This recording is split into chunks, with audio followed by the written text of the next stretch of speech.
Welkom by nog 'n les van afperiode en vandag doen ons 'n natuurwetenskap les. En ons doen die les blare van 'n plant. Baie mense sal vra nou hoekom blare? Hoekom het plante blare? Nou God het die aarde so geskep en hy het blare vir plante gegee. Hulle is ideaal vir plante omdat hulle lekker plat en breed is. Reg. Die platheid en die breedheid van hierdie blare laat lig maklik deur blare gaan. Gasse kan maklik deur blare gaan. En dit is wat nodig is vir die bestaan van die mensdom. Gasse moet deur die plante se blare kan gaan. Goed.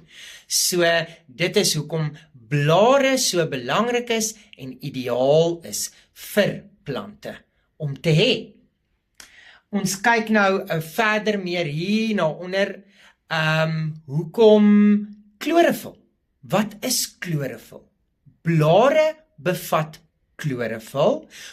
Dit gee die groen pigment wat blare het. Chlorofil se ander naam is bladgroen. Reg. En dit gee die groen kleur vir blare.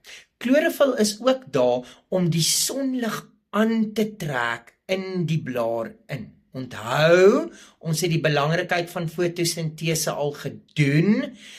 'n Plant het sonlig nodig om fotosintese te kan toepas. So die chlorofil trek die sonlig van die son af, sodat fotosintese hier in die blaar kan plaasvind. Reg, fotosintese vind in die blaar plaas. Nou ouens, baie belangrike aspek wat jy moet ken en jy kan dit vir die hoërskool ook ken is huidmondjies. Huidmondjies is basies die mond van die blaar of van die plant, reg. Dit is klein deeltjies wat 'n mens nie met die blote oog kan sien nie. Jy kan dit met 'n mikroskoop wel sien, maar dit is die deeltjies wat die CO2, die koolstofdioksied, dit wat die mens